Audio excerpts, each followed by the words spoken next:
My dear students, in the last section we started with topic of opium poisoning. Opium is a narcotic analgesic. We discussed various types of alkaloids and most important are morphine and codeine.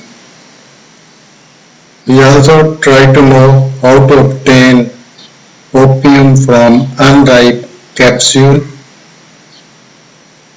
Then we discussed signs and symptoms of opium and morphine poisoning. Today we'll continue with that, how to diagnose a case of opium and morphine poisoning.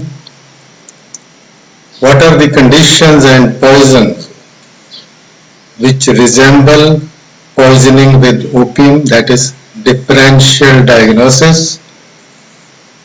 Then we'll discuss how to treat a case of opium and morphine poisoning.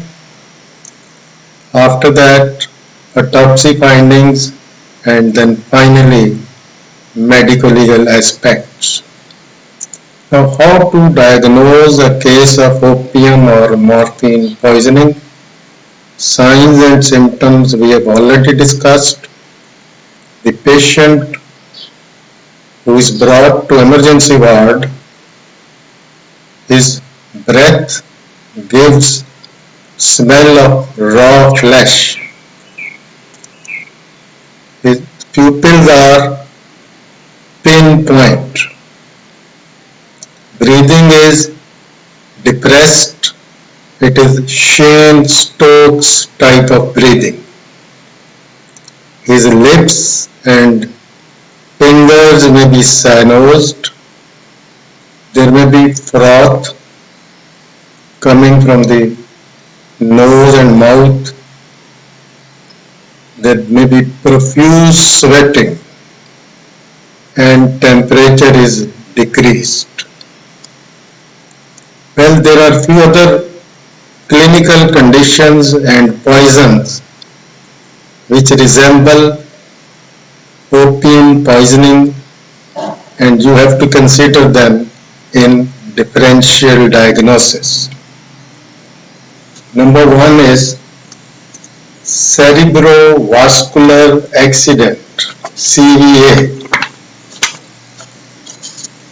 In CVA, there may be pontine hemorrhage.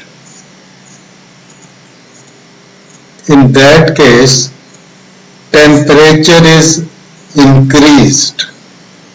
It may go up to 105 degree Fahrenheit, while in case of opium poisoning, temperature is decreased.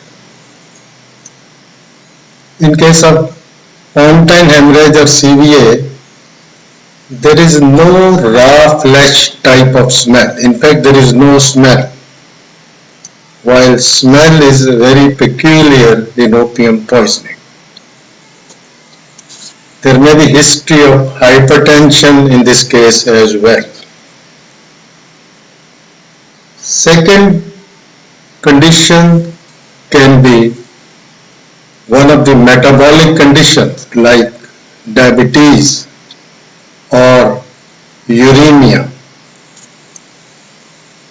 In diabetic coma, the smell is also very peculiar, acetone or ketone like sweetish smell. In diabetic coma, pupils are not pinpoint and breathing also is not depressed. And on blood analysis, blood sugar level is raised enormously. Similarly, another metabolic condition in uremia,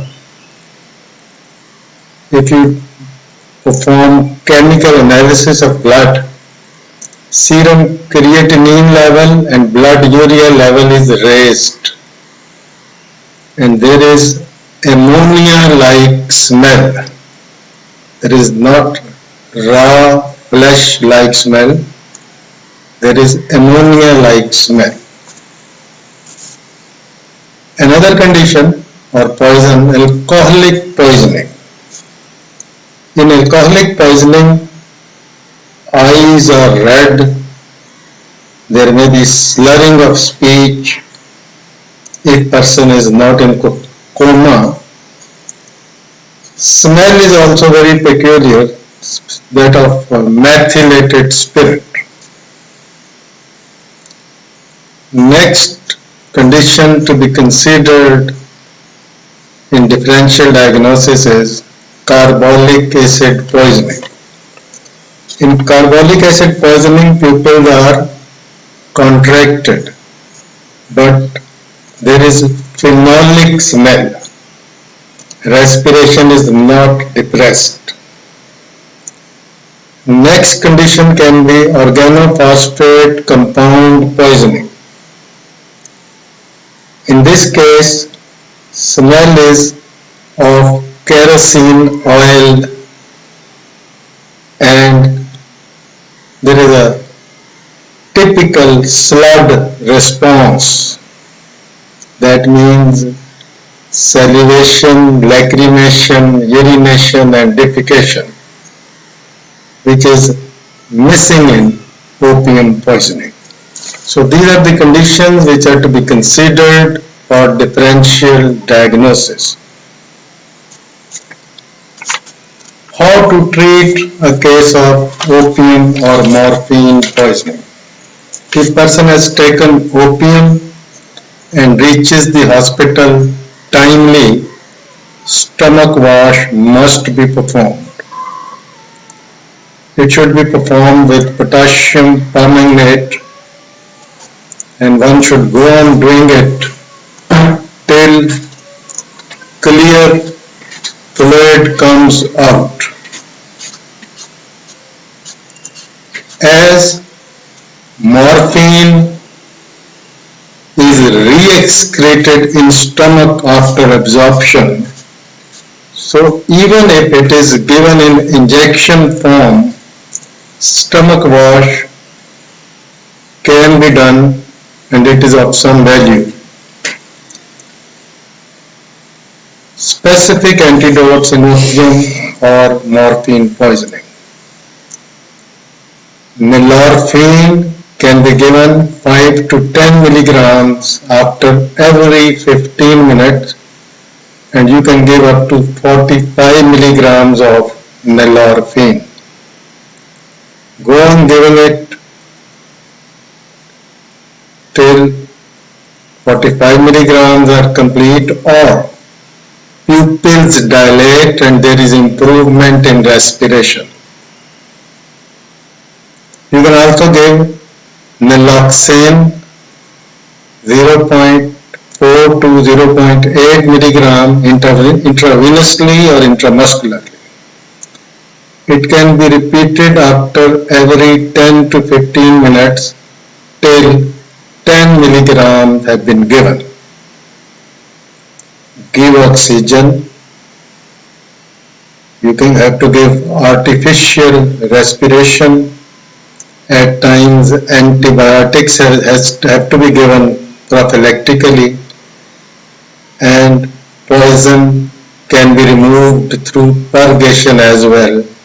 You can give magnesium sulfate or sodium sulfate as purgatives. Post-mortem appearances in case of opium poisoning. The findings resemble those of coma and asphyxia, death due to coma and asphyxia. External findings, smell is typical of opium, that is raw flesh like. Face is cyanosed. Post-mortem staining color is black.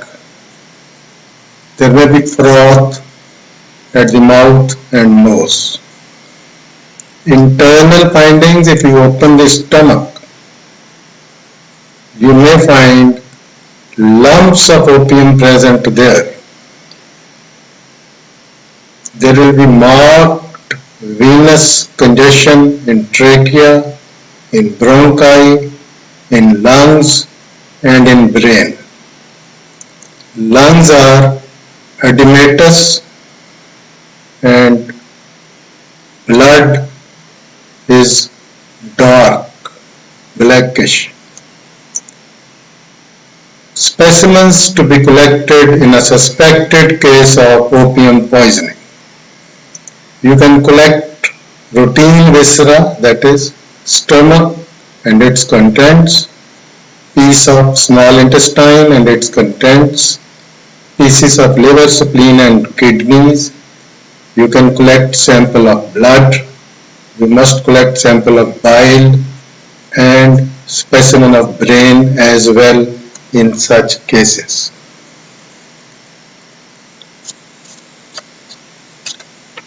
Now the question is, at time that you get SEQ, how to recognize a case of heroin poisoning on autopsy examination. Heroin, as I told you earlier, is diacetyl morphine. If you examine such a dead body,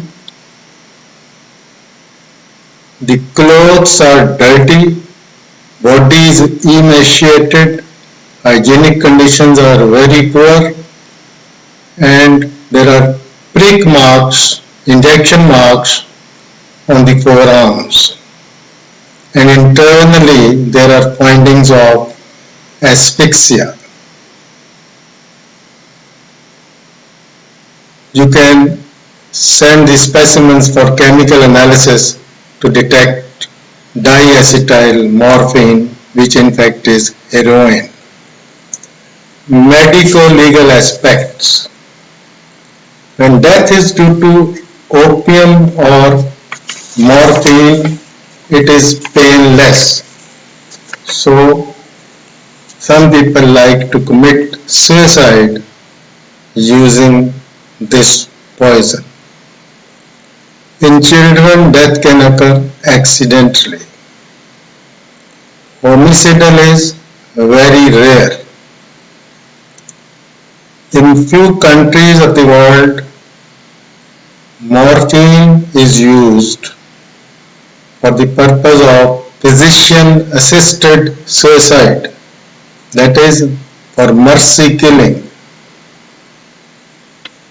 That means euthanasia. Another problem with opium and its alkaloids is that they are notorious to cause addiction. Now here we'll try to know what is addiction. There are few ingredients which must be present for addiction. Number one is euphoria. The person feels happy just for nothing, false feeling of happiness and its player effect. Second is physical dependence. The body cells cannot function physiologically properly in the absence of this drug to which the person has become addict. Next is psychological dependence. Craving for the drug. Person feels as if something is missing in his life. Next ingredient is tolerance. You have to increase the dose to get the same effects. And another important feature is withdrawal syndrome. If drug is suddenly withdrawn or stopped, few symptoms develop.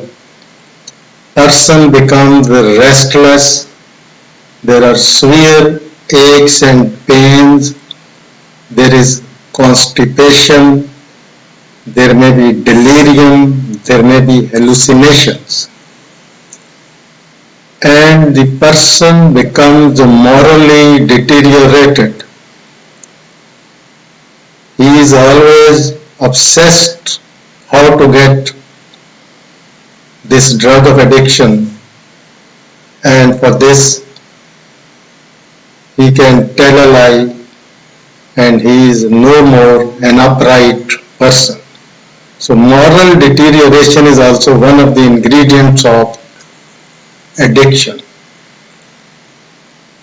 How to manage a case of addiction?